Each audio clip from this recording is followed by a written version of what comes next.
There it is. This is the Okayest Hunter podcast.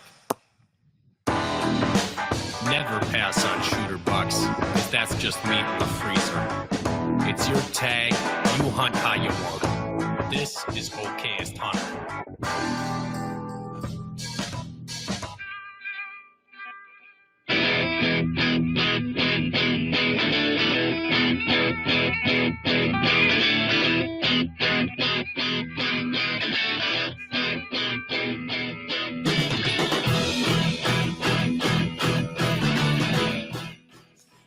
Well, that's loud. Oh, yeah. Like really blow my eardrums out for some reason. Feels kind of good. I can't, the new room I'm in this semester at school, we switched rooms this semester, and it's real open. It's almost like a cubicle. It's like a classroom that's been divided with like a divider board. And the reverberation and the echo in there is just so bad. And my hearing is terrible. Like if there's any background noise or ambient noise, I can't hear. And like 50 times a day, some kid's like, "Oh, I'm like, what? Come closer, son. Come closer." Like freaking old man Melker can't hear anything. The church we go to is like, it's so much reverberation that I can't hear. Yeah. And I'm like, this is a beautiful church. This is really nice, but I can't fucking hear anything. I'm like, I don't know what he's saying. I wish I heard the message. Yes. What a good homily that must have been. Everyone else seemed like they didn't hear it either. I don't know. Yeah. So I know the echo thing is a problem. Yes. Yeah, not great. Anyway, welcome to the show. We're live here in the Okayest Hunter podcast studio. Fun news, if you guys didn't see or hear, we've had Wild Strength live on our network for a hot minute. Like Whitney's not that new, but we were waiting to get like her cover art done to really kind of like post it and stuff. And so that happened yesterday. Woo! So that's exciting. Cover art is sweet as usual. Yeah. Shout out to Primo for doing a good job with all those. He's done all those for us. He's a good dude. Mason Primo is his name. Primo Design Co. or something like that. I'm not sure what his company is, but it's good stuff. Yeah. I'm like not sick, but I'm also not super healthy. So I popped like 3 Tylenol extra strength before I got in here. Killed the headache. I'm not drinking anything tonight. I probably should have grabbed a water, but I'm not interested in having any booze tonight. Like I'm just not. You gotta mend. I'm not trying to do that tonight. And someone, I think, the other week was like, "Oh, pansy." I think it was Levi. And I was like, and then we poured more, and then that tasted like regret the next morning. I have too much to do to feel hungover. I'm like drinking less and less just out of pure necessity. Yeah. I just don't have time to be drunk or to be hungover. I'm a little bit nervous because we're going up to Bo Belos, his dad's place, on Friday, and they have their big ice fishing tournament. He invited me. I've not responded to him yet. Sorry, yeah, he had asked me about it, and he said, "Do you think Eric?" And I was like, "Well, yeah, he'd probably love an invite," but I said the odds of him being able to make it are probably pretty low. He goes, "Yeah, that's what I figured, but I'm going to ask him anyway." Yeah, I'll respond to him. So we got the big ice fishing tournament Saturday, so we'll get up early. But like Dave and Adam and Bo and his like. It's gonna be a recipe for a few bush lattes. You're gonna have a good some time. Whiskey, but then we're like, we got to get up early and go catch some fish. And I got to jet back. I'm gonna leave like around 11, so hopefully we've caught all the fish by 11. Because then we have a daddy-daughter dance. Oh, good times. To a dance. That'll be cool, fun. Man. You gonna get dressed up for that? Yeah, I got her. It's like a sock hop theme, like the old malt shop kind of thing. So I ordered a poodle skirt kit and stuff. So she hasn't seen it yet. But I got her a little get up, and then I don't know what I'm going to wear, but I'm going to dress up in something. That's cool. Halfway. Some suspenders and a shirt. That's super fun. Yeah, it'll be good. We had a dance last weekend or 2 weekends ago. It wasn't like a daddy-daughter. It was like a Valentine's Day. It was chaos, man. There's just kids running around the school like freaking everywhere. So like all ages of elementary? Yeah, it was the whole. Yeah, it was wild. I was like, oh. But anyway, we're brought to you by Nosler. Go to nosler.com. Only if you're 18, and if you're not, you just say, "Yes, I am." I didn't tell you that. Bad influence. If you just want to go look at some stuff, like whatever. And they have a lot of, I think they've been having a lot of success with their suppressors. And I think there's some really easier ways to buy those these days than maybe in the past through some other companies. So, yeah, we're going to talk to them more about if we can find a way to give those away or do a giveaway or do something with Foam Fest. We tried to do it last year, but it just felt like I wasn't far enough ahead on the planning side. So we're planning Foam Fest now. Woo, look at you. Usually I wait till June. So it's February. I think we're going to be in good shape. Awesome. And then we also have to get ready for our trade show in March at the Open Season Sportsman's Expo in the Dells. So just trying to like get ahead of some things a little bit differently this year. This is a new and improved Clark. Yeah, Tyler's helping out, and Alec with BHA Wisconsin chapter's helping out with at least the Foam Fest side of things. So it's nice. Got calendar dates back from Horican Marsh Bowman, or Horican Marsh Archers, I think is their official nonprofit name now. And we just got to pick a date. It's either like August 6th or the last week of August.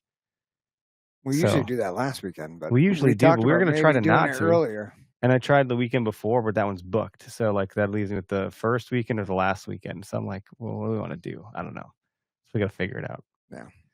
But anyway, want to find some ways to integrate our partners a little bit stronger. We're talking about having Okayest Cook come along and do a cooking demo, and we might be able to even have like the learn to hunt from the DNR help with the deer donation thing, like they've done at some other BHA events. So just trying to make this a little bit more dynamic. Certainly don't want to do the whole, I don't want to make it too rigid where there's like a seminar here and a this, that. Like, I don't want people feeling like they have to like rush around. Having one or two things like that where they can, optionally go if they're not shooting would probably be a great thing. More things for kids. I think like doing the like fake blood trail and stuff like that with like the kids would be a fun thing to do. Yeah. So bring your kids if you're going to come, if you haven't been before. It's a ways out, but I think this is our 4th year of doing it, which seems weird to think about. It's crazy. It still feels like I just started doing this like this is the first one. But good time, lots of fun. Come along, come everyone, come all, and there'll be some good stuff. So we're just talking about Quick Trip before we hit the record button. Just stay tuned on our socials for that. I don't know when it's going to happen, but it's going to be funny. And if you need some hot food, just pop in at your local Quick Trip. They got their hot food station, or I don't know if it's called station, but basically like where you get all the hot food. Yeah. It's good stuff. That's the spot where everyone walks in and then spends the next 7 to 8 minutes going, oh, gee, oh damn, that guy just took out. What am I going to get? It's always a good lineup there of preponderance and wonder in people's eyes. It's great. Rack Hub, which we gave a lot of shout out to Rack Hub the other week just because of shed hunting and the display. And I've seen some other folks with some other displays, actually like even this week with some like cool. Yeah. You just kind of plop the shed in there. The one with the C mount with gravel something? Grave jaw or something like that. Yeah, grave jaw. That's what it is. Which I think is cool. Very different than what Rack Hub is. I mean, I think that's more of like a 3D printed. It's like plastic, but it works. But the level of what Rack Hub is and the fact that you can hold moose antlers and stuff, it's a whole different thing. It looks much nicer. It's a different thing. But I think there's probably room for all that stuff, Like, oh, heck yeah. I mean, I'm not opposed to the other one at all. We're partnering with Rack Hub, so like, yeah, we like it. It's the best for us. Use code OHP. Latitude, they have a new pocket like holder that just came out. So if you're extra minimalist and you have their profile platform. Did I say platform? Something. That'd be a great name. It's the platform. Well, they have a couple, but it's the profile one, which what is that called? What is that? The arm? The standoff? Like the standoff and the post. It folds into and like the actual standoff that goes against the tree folds 90 degrees to be level with the post. Which hence when profile. You fold in, it is as slick as could be. It is one slim, tiny little profile. Yeah. And I've obviously others that don't do that. It does bump out. It's not at the end of the world, but whatever. Some of those like have some pretty pokey components to them. Like pokey is in they're sharp. They'll get you. Oh yeah. You gotta be careful. This one kind of folds into itself, so you don't gotta worry about that, which is nice. Because it is sharp too. Yeah. And then we have all these Gerber knives on the table here, which we do have a discount code for them now, by the way. I love that knife. This is like my favorite. This is the one I used to gut. Yeah. Code OHP across all of our partners, including Gerber, for Gerber, it's going to save you 15%. So they have some really cool stuff that they came out with too, like this year, they have like some camp gear, camp cookware stuff. I wouldn't say it's necessarily just for camping, but for the guys that are doing like backpack hunting, mobile hunting, and like cooking food on their tailgate or in a tent, like Kevin Vistason's really big on the teepee tent and stuff like that.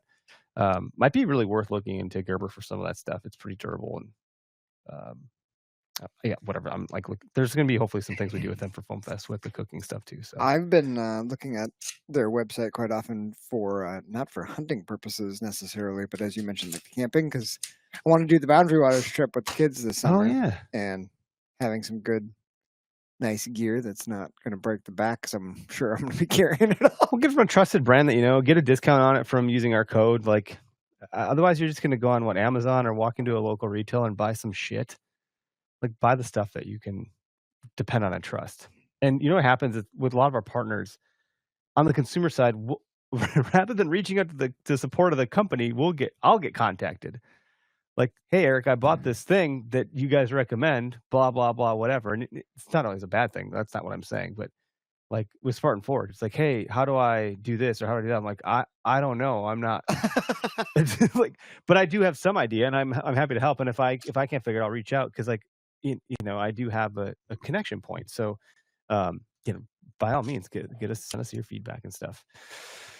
Anywho, today's topic is pretty nebulous. It's the perspective of deer hunting, and with Derek being here and Greg's out in Montana for work. Montana drinking beers by the looks of those pictures from the group. By really nice fireplaces and stuff. Gosh darn you, Tubbs. You're working real hard or hardly working. But we just posted the Dropping Pins episode of you doing your, and hopefully it's all in the correct order. I have no idea if I got that right or not, but I was proud of that little movie clip. I don't know about the order, but I know the Ben Stiller cutaway was real nice. Yeah, well done. Perfect. Well, you did it. You set it up. I was like, I can't not do that. I'm glad you caught that. That's pretty great. Yes, you did. You went to Iowa. And it was a scouting mission, but you happened to find some sheds too. Like, it was a dual purpose thing, right? You were going there to. Mostly, I mean, I knew it was early in the season to find sheds. So it was mostly to scout, but I'm always going to look.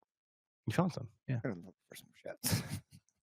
Not going to not look. This is a perceivably large property. I mean, Iowa's very different than here. You said you got out of the car, and I was like, immediately, whoa. Yeah. And I think you talked about that before, but you have a way of looking for things that I admire and appreciate, and would struggle to do so. I could be like you and I did scout. We did scout last summer. We were hanging trail cams. You came with me, and you went like a slightly different direction than I went, and it was a very small plot of land. Yeah, like we were in a narrow swath, and we were like, well, let's just dive right into this. And you're like, well, this looks good, or this is what I'm seeing here. And you're not trying to like be an owner of that situation. You're really trying to like let me figure it out and learn for myself. But I'm like, dude, I don't know what I'm looking at, though. I don't know. It's so, and that kind of stuff, it's really hard in the summer too, because where we were at was like, it was all lowland, alders. You're by a creek or a river, so the grass is swallowing me, because I'm not very tall. So I mean, it's so hard to see anything. You can see the main trail they walk down in summer, but knowing where all the other stuff, even seeing like older rubs, was challenging, because there was grass growing up all over the place. That kind of stuff's tricky. But in how you look at things, I don't know. I'm gonna struggle to create an arc here for this episode, but there's a lot of like 101 or prerequisite things that I know we have an audience of like some beginners, some moderate, some experts. Like, we have a whole swath of people that listen to the show. So if you're here for big buck tactics, like, this isn't the podcast for you. It'll come up, and maybe you'll learn some stuff through osmosis. But I remember when my dad and it took me a while to like actually learn this and apply it, but looking at how I set up in a tree, he's like, get at the bottom of the tree and look up the tree before you set up. Is it bending a certain way? Is there a knot in it? Like, how are you going to set up in this? And think about, you're going to be pulling back like this, and this is your strong side. So if you need to be aiming that way, if you're thinking this is where the deer is going to come from, you just set yourself in the tree. So you do that. I still do that every time I get into a tree now, and I actually still mess it up a bunch. Well, now you're doing the opposite. Because of saddle. With your saddle. And so that was actually a bit of my problem with the deer that I didn't recover. I think I could have had a slightly better. Because I was fighting the tree. I thought I had it right in my mind, and then I got up there, and where he came exactly down where he should have come down, and what was I doing? Like, what am I doing? It was just stupid. And with the saddle, if the tree is leaning a certain way, it kind of like wants to throw you or kick you out with the torsion of the rope. Yeah, it's almost like trying to like fling you a certain direction, and that's hard to compensate. So you can compensate by like rotating where your knot's coming out. I've had my knot like 270 degrees sometimes to try to be like, oh, now it's not pulling me so bad. I'm like, is that what you need to be doing here? And if you get your knee in just right, you're good. But if you let go, you're like suddenly you're gonna swing around the damn thing like a tether ball or whatever it is. You know. And I want to get too far ahead of it because I like the story that you told beforehand with setting up the tree. So like, let's just dive back to that. So like, when you were starting and you're with Dad, are you guys setting up like a permanent stand? No, it was all public. It was those little steps. The screw-in steps. No, you guys had strap-on steps, yeah? The L-hook strap-on. There's a name for them. I forget every time. My dad will call me tomorrow and correct me on it. But yeah, then I would set up my hang-on. So then I would do a T-screw to get my stand set on it, which I think is probably illegal because it's public land. But like, whatever. You had to do what you had to do. We used tree screw-ins, tree steps when I was young. You could just do that. I mean, I don't think you were supposed to. It was a lot of work. But we had I think we would take 13 steps. Yeah. Those metal ones. I had like a mailman satchel. In a fanny pack. It was just with that, with like a pull-up rope in it or whatever, and then you'd carry your stand in. And then we always looked for popple trees. It's because you ever try to put a screw-in step in an oak tree? You're gonna be sweating your butt off. So it was the same idea, right? It was like you get there, look up. Are you gonna have a place where you can hang it where it's not? But back then, for me, I wasn't remotely consciously aware of deer travel corridors, rub lines. I didn't know that a scrape was a thing, let alone when I did learn about them, I didn't know that there's a difference between a scrape and a rug, or a rub. There's so much I didn't know at all. I knew deer tracks and poop. And that's as far as my knowledge went. I didn't stop to consider buck or doe. I just thought deer were here. And this tree looks like a nice tree. There was no rhyme or reason at all. It was like, am I going to be comfortable in this tree? And am I going to have a shooting lane? And that was it. And obviously, podcasting has really changed it for me because I was interviewing all these people. I was like, oh, I never thought about that. Taking notes. And then I'll go apply it. And so that's continued to happen over the last decade or more. And then hearing you talk, it's like I wouldn't have been able to hear what you're saying if I didn't learn all these other things along the way. Like I wouldn't have been ready to even hear the message. Does that make sense how I'm saying that? Yeah, 100%. That you would have said it and it would have gone right over because I wouldn't have known all the other things that had to lead into that. And that's what happens with so many things outside of hunting in the outdoor world. It's just like you can't hear something until you're ready to hear it. Yeah. Right? Like that's what you're talking about. And the same thing happens with life. Like you have to have the certain correspondence of events to put you in this place where you can totally comprehend what is probably the right word. Because not that I wasn't ready or You've heard it. It didn't have any meaning to me yet. There, yeah. Because I didn't build up enough prerequisite knowledge. It's in college. You have your 101 course and your 102 or whatever or your 201. Because you have to learn this before you can learn that. You can't just jump right in. You will be lost and it won't make sense. And that's where so many issues with trying to help somebody who's very beginner and going to the friend who's the best or someone who's really good is probably not the best person to learn from because they're doing things that they can't even explain to you.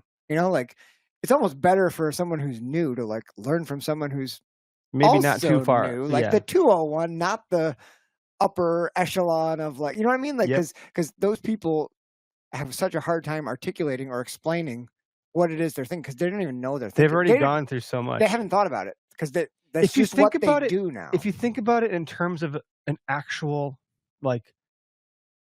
physical journey across a map, if you and I were going to hike from Oconomowoc, Wisconsin to where's your place up north? Townsend? And go to Townsend. We're doing it. By the time I got to Townsend and someone said, do you remember what happened at mile marker 4? I'd be like, fuck, no.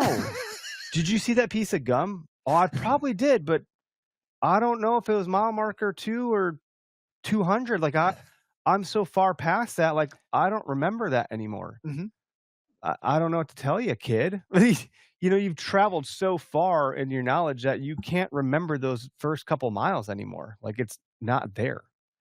And I think that that's comical to me about when we were having our first kid and I talked to these adults that had babies. I'm like, what should I expect? I don't know. I don't remember. I'm like, how do you not remember the most important thing that's ever happened to you? What are you talking about? But bro, it's 20 years ago. I remember. I'm like, wow, I'm there now. I don't remember. It was 7 years ago. Like, I don't remember the things anymore. It's crazy. And that's like you mentioned. We were talking a little bit before, but like when you see like new parents and how they interact, and you're like, wow, I used to be like, I used to like, where's your hand sanitizer? I used to be that careful. Yeah, yeah. And now you're like, wow, just don't put it in your nose. Yeah, just don't die, okay? Yeah, but it is kind of the same idea. And I think back to like, I was really lucky, as you know, my dad was really into hunting as I was growing up. So like, I spent a lot of time walking behind dad in the woods and just picking up stuff by osmosis. Like, even without him explaining everything, like you walk down enough runways, you understand how they work. But like thinking back, I would say like the first 8 to 10 years of me hunting was like, we just, like you said before, like sign, like tracks and poop. Like we hunted trails. Yep. And like, that's what you did. You found a place where there's a bunch of trails. Yep. Ooh, you didn't know why there were trails there, but like, well, oh, look at all these trails. And then if like there's some rubs on those trails, this is a good spot. But in like the back of my head, I was always like, I'm missing something. Like I just knew. I'm like, what are we doing here? Like I've hunted 100 spots that look just like this and never seen a big buck come down them. Why do I keep hunting spots that look just like this? Yeah, I'm like thinking that maybe the time is just wrong. Like maybe it wasn't just my turn to see a deer today. I just didn't have that level of thought. Eventually somewhere it clicked. I was like, oh, I should probably press in further or something like. Yeah, but that was what it was like. It was like, and that's what I started to ask myself. And that's where like we talk about the trail cam shit, like hanging your trail cams to try to get a picture of a big buck in daylight. Like that all of a sudden changed like everything for me, because I was like, oh shit, like this is where they are. Well, and I only used to hang a trail cam to try to get a picture of a deer. Which is a great place to start. I was like, whoa, they're showing up here. The day we hung the one that you and I hung, I was like, freaking 2 hours later, there's a whole bunch of deer here. But it happened to be daylight, actually, which was fascinating. Yeah, and I was like, this is real. This is real. There's deer. And you're like, they're all going to change in a month, Eric. Like, take it easy. Like, what you see now is not what it's going to be. But even as a grown-ass man who's been doing this for a long time and someone who listens and should know better, I was still like, it kind of tricks your mind a little bit. You forget, like, oh, yeah, I needed to get it in daylight. And you have a lot of well, like, and you don't need real data for that. You don't need sure you don't right? need to, right? Like it. I was just as a learning tool, especially up north, like where there's lower deer densities. If you're in a real high deer density area, you don't need to be hanging cameras to get daylight pictures of bucks. You're probably just messing things up, unless you're trying to learn. Or you hang stuff on properties. But like up north where there's not that many deer, it was like, well, frick, I got to figure out where a deer wants to walk in daylight before you could throw 400 sits in the woods and like just guessing and like sitting on trails before you ever saw one. So that's where like I made that a mission for like a number of years, was just like trying to get daylight pictures of big deer in tons of different areas to see what they liked. And then I made a deal with myself that like I wouldn't hang a stand. It was a lot of work. I wouldn't hang a stand if it was in a spot that I hadn't had encounters either on trail camera or personal encounters in spots like that with big bucks before. So those like spots with all the trails crossing, and if it wasn't the rut, nope. Have I seen a big buck walk through a spot like this before? Nope. Then just don't do it. You're going to be tempted to do it because you're going to see deer, and seeing deer is fun. But like that's kind of what it took for me. And like I'm not saying like I'm like successful up there a lot swings, or anything like that. Like, you have a big swings. Like if you want to get a home run, you're swinging at different balls in a different format. Like you're trying to get base hits. It's different. Yeah. And for me, I'll take base hits all day long. But if you want to like actually get a record hitting home runs, you're doing something quite a bit different, Yeah. And not to say that's that you're trying to break records, but I'm just saying record breaker. To me, that feels synonymous. Just trying to improve. And that's good. Like I think sometimes our brand gets a little bit of a bad rap. Like people think we're promoting shooting spikes, or even the word okayest would be synonymous with like you're okay with settling. Yeah. And that's not true.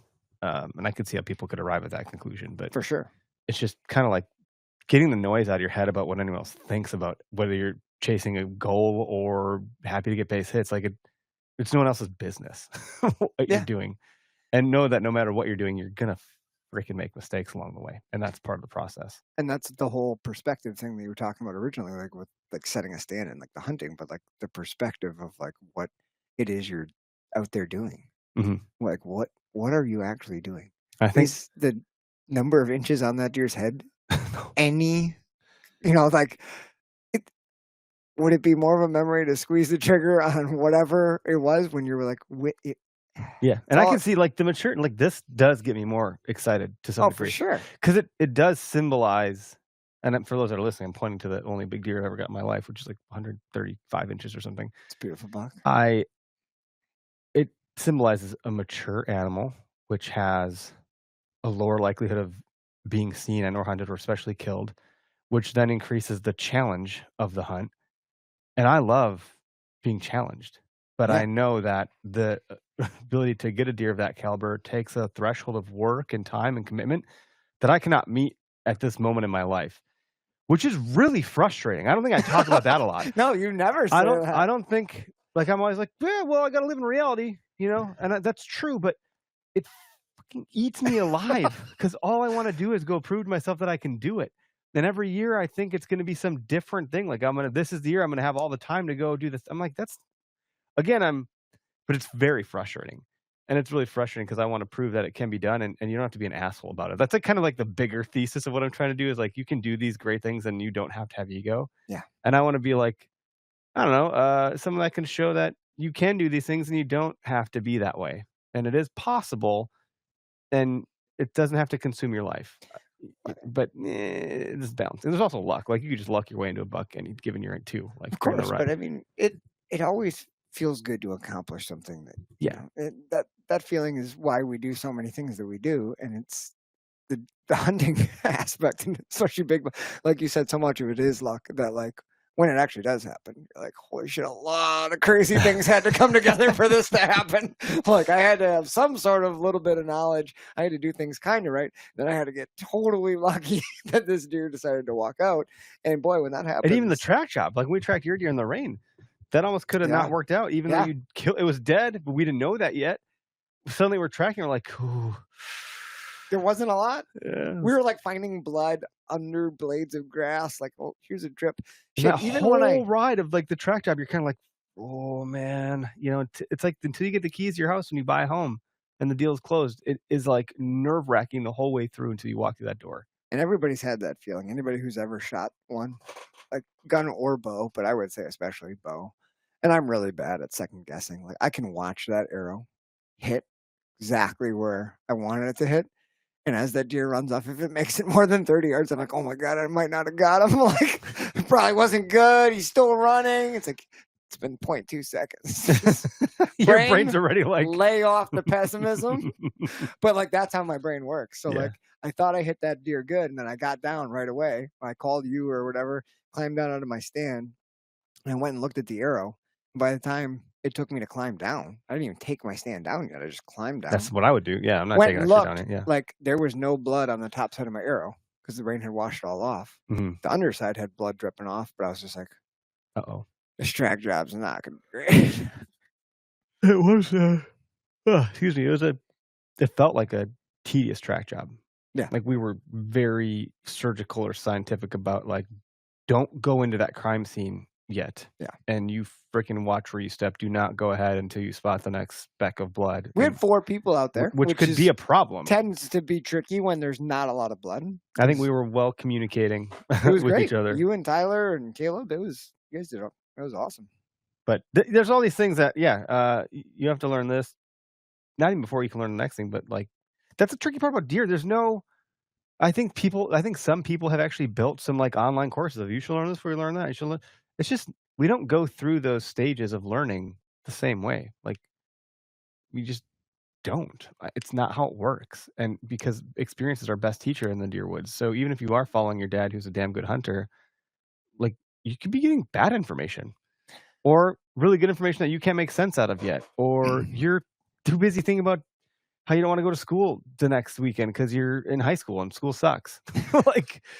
And I think no matter who you're following or listening to, if you personally don't have the drive to go and do it yourself, you're not going to be successful.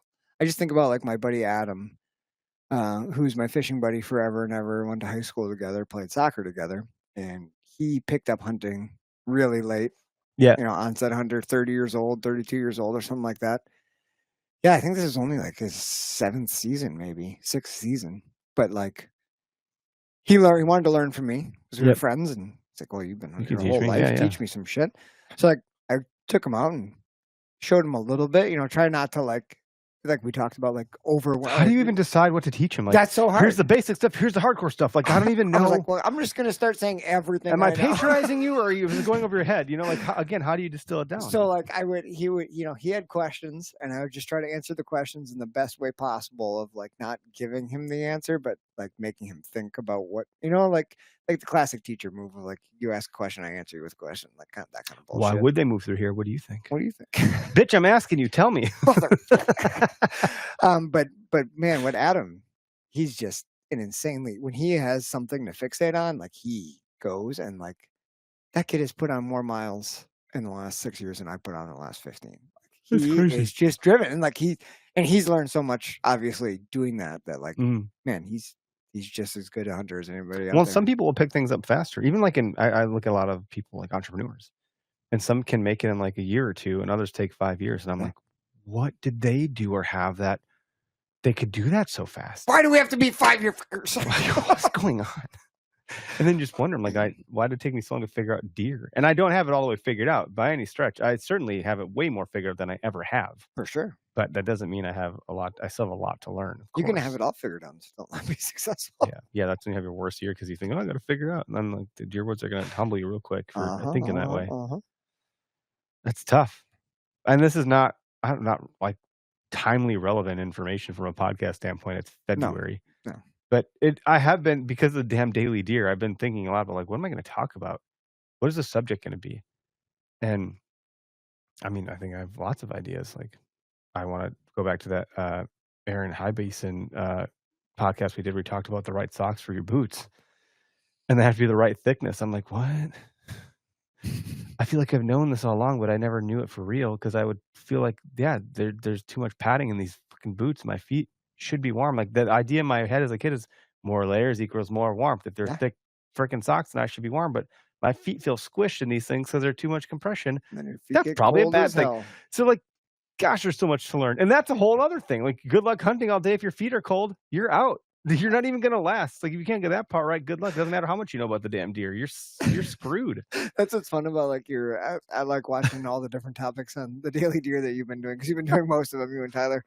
And it's the same thing we talked about before. Like, you have to be in the right place to be able to absorb the information. I feel like you can watch like a year's worth of those tips, and like you pick up on like 40 of them, and then if you rewatch, you'd be like, oh no, that one makes sense. Well, that's how that makes sense. I mean, it's no not to say surprise, but the daily deer came from the fact that I read the Daily Stoic and the Daily Dad, and I was like, wow, I can make a daily deer.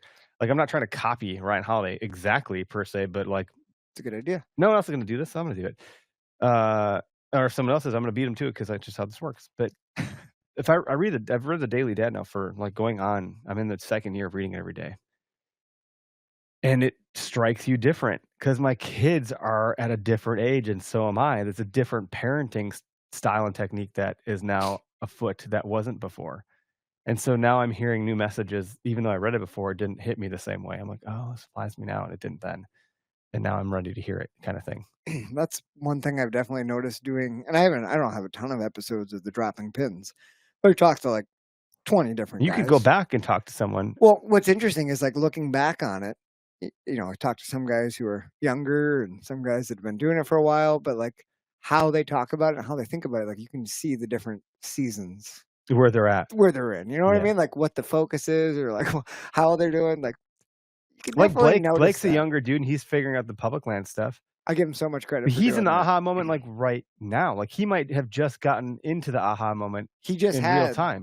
The thing happened this year where he shot that buck, and he told me, he said, this is not by far not the. I mean, Blake shot some huge. He shot 165-inch 8-pointer, huge giant deer. But he's figuring out a new game now. He said it was a completely different feeling than he's ever felt before when he shot that buck. It was it was just like when everybody's Googling and goggling, oh, public land buck. But that's how it is. They're two different games. And I don't care what anybody says. It's freaking different. It is different. I feel like it'd be like being really, I don't know, maybe this is a terrible analogy, but like Michael Jordan went from being the best in basketball, and then he tried baseball and he fucking sucked. It's like, turns out athletics don't completely translate. I feel like, yeah, public land and private land don't completely translate. Like, just because you're a hunter doesn't mean you're good at this one and that one. Yeah. Like, you might go try your hand at public if you find a private land and suck at it. You might be a public land hunter. You probably would be good at private. If you could tell maybe I can't freaking figure out how to grow a crop to save my life. Like, maybe I have no green thumb, and like, this isn't going to work for me. I'm just going to go back to public because I don't want to dick around with freaking driving tractors. That's not my jam. Yeah, I don't think my dad would. I don't know. Like, he does a hunt in Missouri every year, just like a rifle hunt for fun. Mm-hmm. And he usually tags out like in a day or two every year. But like, other than that, I don't know that he could ever hunt private. Like, I don't know if he would ever want to. Like, he just doesn't interest him. Like, well, it's funny because it's like a badge that I think that's like the public hunter, the hunting public has done that public land challenge. Yeah. And like, some notable hunters have swung out in Pennsylvania. Put me anywhere. You could drop me anywhere and I will kill deer. Because and I'm not making fun of them, but like, I think that is a thought. And I think that they want to prove that to themselves and to others probably. And then they go to do it and they're like, they got real quiet. That's a cool idea of a show. It doesn't all translate. And to the point of like, when I was trying to ideate on this topic for tonight, I think, what did it say? There was a big woods versus farm country versus suburban whitetails, same species, different mindsets. Like, those things are all quite different. Like, look at, we've had Lee Ellis on the podcast before. Look at what he's doing. That is so unique, different than every other way you and could. People try to tell him it's easy. Like, no, it's not. No, it's not. It is the world's largest headache is what that is. That sounds horrible. Like, you couldn't pay me to try to do that. Like, can you knock on that many doors and feel okay with your psyche? Like, I did sales in the early part of my career. I cold called. I have like PTSD from it. Not really, but I'm not trying to knock on fucking doors. I don't need that level of rejection in my life anymore. I'm not interested. A 10% success rate, if that. It sounds rough. Yeah. And he's obviously made his own problem, like his own tactic, harder because he's shown it. So then more people go and do it, which then decreases his odds because now there's all these other door knockers. Yeah. That's just one component, of course. Yeah, crazy. Yeah, there's a lot of different, everywhere is slightly different. What's the other thing? The mistake of overestimating a buck's pattern just because you found signs. I mean, that's what we're kind of talking about. Oh, yeah. I've done that a million times. And this concept that bucks have one bed, I thought that was like real for a long, long time. And I didn't even question. I was like, well, that's a buck bed. That's that buck's bed. Like, well, of course, that's where he lives. If I figure that out, I will kill him. And as time went on, years, I was like, what? Why the fuck would a deer bed in the same spot all the time? Like, that can't be real. That just can't be real. You look at the MSU Deer Lab studies and how these deer travel and like the ground they cover. Like, I think they have areas. Yeah, like, but so many of them beds. So many of them were bedding in multiple locations in one day. But like, you had the example where you killed that 170 and another buck came and took his literal bed. That was wild. So like, I think there probably are that seemed to make sense because that deer's like, ooh, this old mature one bedded here. He's smart and old and wise. He's not here right now. I'm going to take it. And just how that property lays out, like, just knowing how it is. It's a long, narrow strip of woods along a river. And the deer just like they find pockets like the does do right up by the river. It's all like brushy willow shit. And then those bucks cruise up and down looking for does. And I'm sure like it's very flat. So there's probably a couple spots that are like pronounced the best. Yeah. They might be slightly better, but like bigger ones are going to take it's all relative. The better. Yeah. Even if it gives them an extra 1 foot advantage, like they're gonna take my that. Spot, Sonny. Then as soon as he fell over, that the other one's like, my turn. Walked right in. That was just so cool. And he laid right in that goddamn bed. That was crazy. I remember watching it go down. You're like, oh man, it's a great one. I'm like, there's another buck. Another buck. Like, you like totally just stopped. Right back into it. And he bedded in the same bed. So there's like all these things that you're gonna learn, and Yeah, anytime you learn something new in a book, you're like, "This is a book. You need to read that book. This is what I learned." Like, you get so excited because Yeah. you're like, "If only other people thought the way I thought because we read the same book." And then that's how book clubs start Yeah. probably. But, like, this is book club, and at some point you learn something like, "That's the way. Mobile hunting, saddle only, da da da da da, this type of terrain." And then you go and do it and you're like, "Man, oh boy, I had a lot to learn." Let me tell you how much I had to learn. I think someone commented on a post I put on Facebook the other day about, like, just our journey of the brand, and it's like, "Man, I gotta admit, like, I was one of the ones that shamed people, and, I've seen it, but I've also done it, and I'm not proud of it, but I recognize it, and, like, that was the stage that I was in." Yeah. And I was like, "Dude, shit, like, yeah, I bet you, like, a lot of people are probably there, and they probably wouldn't admit it." We're all the heroes of our own story. We don't wanna be the villain. That's like a human nature Nobody thing. wants to It's the be the psychology of it. antagonist. No. Yeah. That was a really good post, by the way. Oh, well, that was neat. Doing this story challenge, Yeah, you're so doing a lot of really good ones. They're interesting reads, and they're getting some positive feedback. and one buddy's like, yeah, they're pretty long, so I like seeing." I'm kinda like, "I'm not gonna read that today." I'm like, "I don't blame you, bud. Feedback received, I'll make a short one." I think I did a short one because I was like, I didn't have any good ideas. I was like, "I've been saying this word wrong all along. That's my lesson for today." Me and my buddy climbing up a mountain. We did the camera angle funny, so it looked like we were tilted. Oh, yeah, yeah, yeah, I Yeah, saw that yeah, that's fun. one. I don't have any other stuff really without dragging this thing on too much, other than, like, check out Dropping Pins if you haven't already. It's on the same feed. It's on the Okayest Hunter feed. Yeah.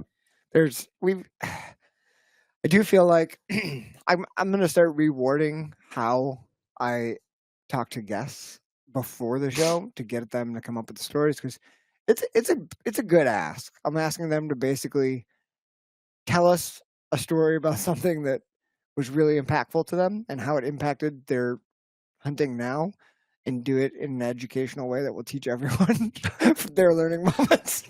Yeah, you're packing a lot. It's like most of these guys are just guys who really like hunting. They're not but they've done such a good job, and the guests have been really good and awesome. And I would be You've been lying. getting good feedback. I think I sent you a screenshot, or maybe you sent me one. Like, there's been a little bit of back and forth both Yeah. ways, and it's like the comments are pretty good.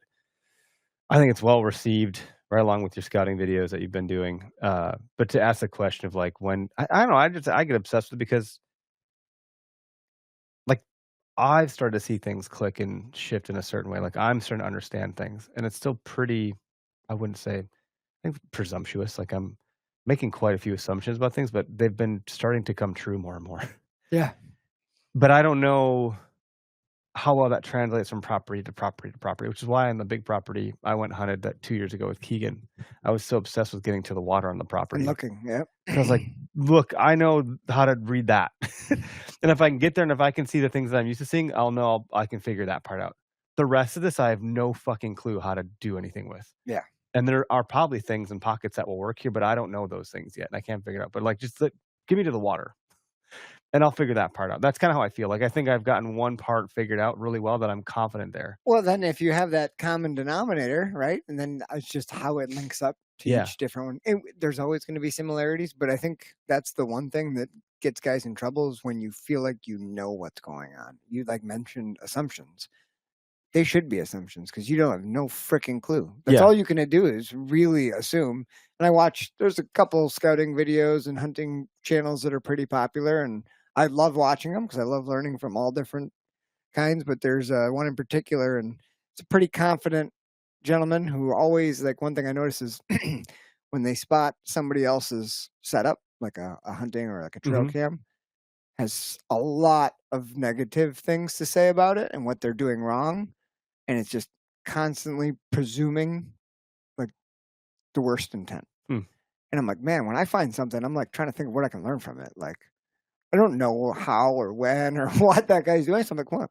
Maybe this guy knows something I don't know. Like, let me see what's going on here. Like, learn it. And I think as soon as you think "Oh, you what an know it all, idiot, he put it by a oh script." yeah, oh look at this deer's obviously going right around. Like, well, maybe he set up for it to do. I don't know. It's like, let's go audit your shit. I just think it's a really dangerous game in any field when you think you know it all. Obviously, Yeah. it's never a good place to be.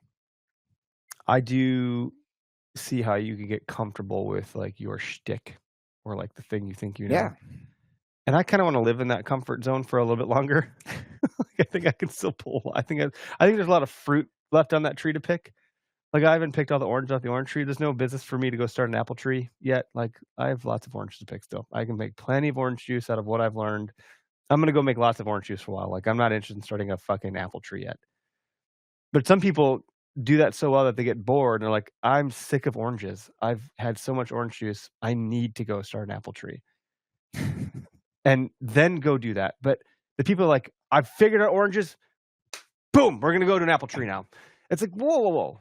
You hold on. Like, that's not the same tree. It's gonna be totally different. It needs different soil, like different like climate. Like, what, those are different fruits. I think there's a lot more for me to get out of this style buck. Like, where I got this one is very akin to how I've seen other bucks, big bucks, behave in a very, very specific exact type of area, and 2 different properties or 3 different properties or 4 different properties. Like, I'm starting to figure that out. You do well by your creeks, your rivers, and your marshy grass alders. I want to do that. And then if I get really good there over time, then I'll be like, you know what? I'm going to go try something else. But for the a big thing you've got going for you, and you do this really well for a person who claims to do it really poorly, but you never scout shit beforehand. Not really. You don't do postseason scouting. You don't. Like, that you're not putting in miles, like tracking rub lines. I'd probably be a lot easier on myself if I did. No. This is the thing though. Like, you're not doing that. You're going out and just reading whatever sign you can find, and you're setting up first time in a tree, not a pre-pick location. Yeah. And you're having encounters. And what I thought about the other day, I was driving and I was listening to something, and I just got to thinking about it. I was like, well, shit. Up north, the ones I got were always the first time I ever hunted. The first hit is like, and then all the deer down here that I got were the first time I was in a spot, walking in and just setting up without pre-scouting and like no trail cameras in there. Like, every buck I've shot since I lived down here was just a stumble in and set up and boom. And it was like, why am I spending so much time like pre-scouting and picking trees? I'm not killing deer out of those trees. Like, I'm not. Yeah, at some point, you get so good at something that you kind of have a gut for it. Like, you just kind of know. And I think you probably are at that level. Like, I don't know that you do need to put that much in. I think you have enough in. I just enjoy it. You just enjoy it. And it's not going to harm you. I think it does make things better. But you're the kind of hunter that has enough gut intuition that, like, you would make a choice and it would be right because you fucking have just done it enough times. Like, in business, I just know what's going to happen because I've been there so many times. I already fucking have seen that play out 800 times. I already know what's going to happen here. I don't need to think twice about it. I remember I was working for a company, and I've always been so obsessed with business, but the company was going out of business, and no one else knew it, but I just did. And it's like without any information. I just saw the signs. Happen. I was like, this is going out of business. We're not going to have a job in like 2 weeks. This is going belly up. And it did, and I didn't have a job, and it went belly up, and it was just a really abrupt end to the business. It was a Verizon reseller. It wasn't like a corporate store. It was a Verizon store that wasn't a corporate Verizon store. And I was in college. I was working this stupid job. And the guy that got put in a managerial position was like some fucking kid. And I was like, I mean, the ego of this kid was like very ridiculous because I'm like, dude, I'm in school full time. I have no business staying. Like, you think good for you, like, whatever. But I'm like, just so you know, this place is going out of business. He's like, no. Well, we're going to turn this. It was me the number one store, Eric. I'm like, you're so pumped full of the Kool-Aid right now. Like, I can't handle you. But just like when you figure it out, like, we can talk, okay? Because I'm not your little bitch. It wasn't even like an authoritative. I was just kind of annoyed. I started to figure it out, and he's like, "How did you fucking know? How did you know?" I was like, "Bro, all I do is I watch Shark Tank and read business stuff all day. I'm in school for business. Like, what? It's pretty freaking obvious. The writing's it's on the wall. They're literally taking stuff out. They've taken the writing off the wall. What are you talking about? The writing was no more there. inventory coming in. Like, no, it's gone. Managers are getting fired. Stores are getting shoved around. That one's closed. They're consolidating. Like, the whole thing's done, man. And like, I was like, I don't even know if we're gonna get a freaking paycheck. You know, in the last paycheck, he's like, I don't think the bank's gonna cash us. Like, yeah, they're probably not. So like, it was a whole thing. Anyway, you see stuff enough times, or you study it closely enough, and you can walk into a property, and I think you could figure it out. Like, you would dismantle it very fast. I feel like that's one of probably my strengths is I'm good at thinking like that. Yeah. I wish I had that. I'm more relaxed. I'm like, think this looks like I have enough, but I'm like, I'm probably missing things that you would stop and be like, Eric, this is key right here. And you probably killed buck way before I would. And like, maybe I could still do it, but like, you'd beat me to it. You never know. You'd be like, you never know. I'll let this deer walk to Eric, but just know I killed it. No, I would never. I would smash that thing. You would. Let it run right by you. No. But that's like how it works for deer too, right? Like everyone talks about the sixth sense, like that they have. They've been through it so many times. Experienced so many encounters. Tom, Dick, and Harry's up in the tree that they get good at knowing where people are going to be, where human interactions tend to happen. And they move so slow. Speaking of Lee Ellis, the one video where the one of the more recent ones where this big huge deer. They're all big huge deer, so I don't know, but it's ridiculous. The scene went on forever, man. It was like this buck was just slowly working his way to him. Like anyone else would have shot this thing a long time ago, but he just waited and waited. But you're like, I'm watching this going, my God, this deer feels zero pressure. Has no idea Lee's there. Has never really ever been hunted. Has been on this private parcel. Has never been hunted there a day. And it's just moving at the speed of sloth, working through this area. I'm like, now imagine how a pressure deer moves or doesn't move. My God. If that's one thing that, man, you see it over and over again in lots of hunting videos. That's when they put up the clock in the bottom corner and they let the time, like they speed it up, because if there's one thing that it's got to be an older buck, 5.5 or older. If there's one thing they're good at, it is waiting, taking their time and being patient. And that's exactly how I messed up. Like with 2 years ago or 3 years ago, I had that great big one that I was hunting, and I heard that deer coming, and I got ready, and I waited 20 minutes, and then I was like, nah, must have worked off. And I hung my bow up. No, he didn't. He was just standing there, looking, waiting, listening, smelling, making sure things were clear, and then he literally popped out of the last place I heard it and walked right underneath me, and I was ill-prepared. My God. And that's when I messed it up, man. Yeah, when you think you hear a deer, when you sat in the woods, I don't mean long enough in the course of like the history of hunting. I mean that, but in the context of a single hunt, the squirrel and the deer. You really do. The squirrel still might get you going, but like you hear a twig snap a certain way, like you know it's freaking deer. Yeah. And every time that's ever happened, and I've written it off, I've been fucking wrong. So same. Like I heard something like, ooh, nah. And then, oh, shit, there he is. It was a deer the whole time. Like, and so that is how I killed the deer. Lo and behold, it was the tiniest deer in the damn forest. I don't give a shit. This year's? But I heard it. I heard a sound. I was like, talking about the one this fall? Yeah. And I was like, that is a deer. So I knew he was coming and he was working his way towards me. So by the time he did get there, I was at full. You saw the video of the GoPro overhead. I was ready to go. And it's because I was onto him well before he was ever onto me. And if that would have been a mature buck, I don't know if that would have ever even played out the same way whatsoever. Could have. But regardless, I would have been ready because I trained. I was like, never again is that mistake happening again. Like anytime I hear that, it's like stay frosty. Like there will be a deer coming. Just be ready for it.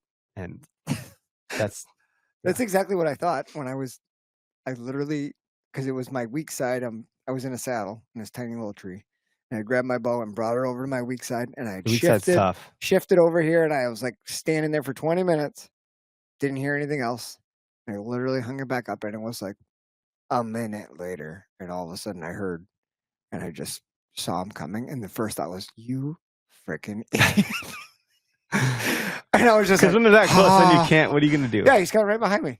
So that's when I picked up the bow. And I like looked to make sure he was still on the trail that was 4 yards underneath me, and he was. And when I moved the bow and I was looking at him, I freaking bumped that branch, and my arrow went boom. You'll never forget it. Oh my God. No, that one hurt a lot. I mean, that was a really big deer. You like, what's the old Kelly Clarkson song? Some people wait a lifetime for a moment like this. Except I fucked it up and I didn't kill the fucking deer. I could have spat on his head. He was right underneath me. Have fun, buddy. I'll never see him again. Never did see him again. Never on trail camera again. Never see him. He blew me a kiss. Yeah, he's like, well, off into the wind. I'm gone from your life. There's nothing you can do about it. We see that. What an idiot. The deer, like, did he even like tail up and run up? Nothing. No, he was super calm. Like he heard the thing. He knew he was heard in it the clear. above him. He bounded like 2 jumps into the brush. Then he just stopped, gave one of these, flicked his tail, and just walked off into the brush. I was like, "Goodbye, my love." It was like the deer I messed up, and I blamed Tubbs, but it was actually a little bit his fault, to be honest. I blame Tubbs, but it was pretty much his fault. Texted me some article about something. And I'm like, reading it, and I'm like, oh, fuck, there's a deer coming. And it was like, I never have had a target buck, but it was the first year I ever hung a cell cam, and I had that's the only buck I've ever seen on this thing that looks good. I think that's probably when you started coming around. It was on a conservancy property, and that deer just happened to come up. I'm not, like I was, gosh, how do I think about this? So if there was like a rock formation going down this hill, and it was a bit of a tree line, like shrubbery trees, but in these rocks, and let's just say the down part of the hill is south, and the way the wind was blowing, what's happening with my brain? North, south. Is this east, west? This is south. I have the compass This upside is down. east. So the wind was blowing from the east to the west, and I was just gonna sit there in the morning and then work my way deeper and then hang a set for the afternoon. This. And so it was morning, so I was like, "What? I'm just sitting on the ground, and because it's a rut, I'm just gonna hunt all day."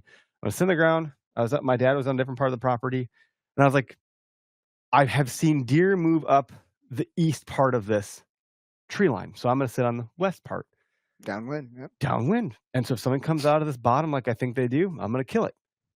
But I don't think that's gonna happen at all because I don't have any expectations for the morning. Sure as shit, deer comes out of the stuff where I thought he was gonna come out of, except he came up on the west side, and I was like pretty exposed. I didn't have any backdrop like I did if the deer would have come the other way.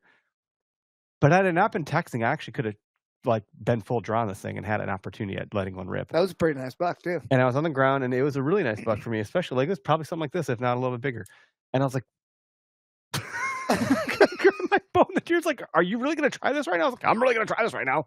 And by the time I drew back, like he was like completely vanished, gone into the grass. I was like, I don't even know what just happened right now. And I was like, "Damn it! Was that real?" And damn so I'm like, you, Tubbs! I'm never texting ever again. Oh, never, ever, ever during the rut. Like, what a waste of my fucking life. It's one of those ones where the deer was like, "Really, guy? What are you doing here?" Really, guy? But I had him. I would have had he was nonchalant coming out of there, and I was like, "Oh my god, I've done it again! I put myself in front of a big deer. I can't believe it." You're better at it than you give yourself credit for. Cannot kill the damn things because of stupid shit like texting. It's almost like they don't want to die. It's really annoying. Yeah. They do not. They really don't give you a lot. There's no second chance with these things, especially with a bow in your hand. Like, it's not happening. Even with a gun, that would have been hard because he took off pretty quick when he realized what was going on. It didn't take him too long. And of course, what had happened is he actually winded me before he saw me. Of course, the wind was blowing in his favor, and I was like, if only you came up the other side, I could have had a better shot at this whole thing. But he winded me, and then he stopped dead in his tracks, right in my wind, whatever, the scent cone.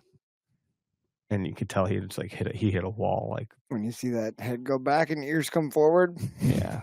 It's game over. It's never good. And I was like, there's no chance I'm gonna reach my bow right now. Like, this sucks. But I remember like in a scene, I like dropped my phone. Like I just dropped it and flung it like a shoplifter, like trying to get rid of something. I was like, done, grab the bow. He's right on top of me. This isn't gonna work. Like, and you in your mind, you're like, ooh, there must be something I can do to make this happen. Like you reach for your bow and like, oh, well, you never. I mean, I got to try for it. You got to freaking try, but it's futile. Yeah, that's a low percentage, but you got to try. Try. Like maybe something else pops off for that when he looks back. Yep. Which is what happened with the deer I shot this last year. Dog started barking at him. He looked off to the other and he way. was like, the dog kind of saved my ass for a second there, and I probably should have shot him right then. That was probably the other mistake I made. That's okay. Lots of mistakes. And then you just play it all back in your head 100 times of what you could have done different. It's like the movie Tomorrow Never Dies or Ends or whatever that was with Tom Cruise, where it's like every time he gets a little bit further, he learned enough here at this stage, and then he gets further to places he's never been before, and he makes a new mistake, but then he has to start over. So it's like you just keep starting the game over, and you get a little bit further, a little bit further, a little bit further. Eventually, it's like you finally kill a deer. That's what it feels like. That's what it goes. That's what it all goes into trying to just shoot a freaking deer. Yeah, in your pastime. And our wives can't understand why we get so excited about every year. I'm like, because we get to pick up where we left off. And you get to test. That's like a bit of a reset. All the shit that you've been thinking about for the last 365 days. It's exciting. So that's our episode today. Dan, thanks for the comments. I see him here now. Deer can't know where you are. You're sitting if you don't know where you're sitting. Touche. Ooh, I like that. And he said the Buckeye shot was totally comfortable where he was, even though he got spooked by a shot 2 minutes earlier because ain't nobody was talking or taking a canoe back there. So the buck was like, the fuck? No one's ever been here before. This is not a human spot. Canoe hunting is one of my favorites, by the way. My last archery hunting, I had a buck step up 30 seconds after I sat down. That's crazy. You're not ready for that. No. That was kind of like yours. You're like barely even set up. Yeah, I was hanging the platform. The gun buck this year. That's the best. That's cool. You almost kind of hope for those hunts and simultaneously you don't. You like want to be ready for it. That's one of those ones where you just don't feel like it's happening and you're having like, that's not a fucking buck right there. There's no way that's a buck. Yeah, because then that happens. You're like, how did he? What? It's like, huh? I thought you're supposed to be smart and hard to kill. Why did I bring all these cold weather clothes? Like, it was only going to take 15 seconds. I was making all this noise. What are you doing here, buddy? I'm not ready for you yet. Maybe that's one of their tactics too. Call them in with the profile platform. Just scraping a tree. I mean, I had all my trees. We've done that before with our climbing sticks, and I just hung like 7 of them. So someone's running the street out here. Yeah. Well, thanks for tuning in, folks. Check out Dropping Pins. Check out Daily Deer. Check out Wild Strength and all the other shows on the Okayest Podcast Network. There are officially 14 of them. 15 is on deck, and it'll be a little bit of time before I get that one out, but it will be gear centric, not hosted by me, hosted by someone that knows gear. So that'll be neat. No idea what we're going to call it yet, and going to work through all that stuff. So I think that's kind of all I have for now. Cool. Thanks for joining us. Yeah. Have a good night or a good day or whenever you listen to this. Good something. All right. Later.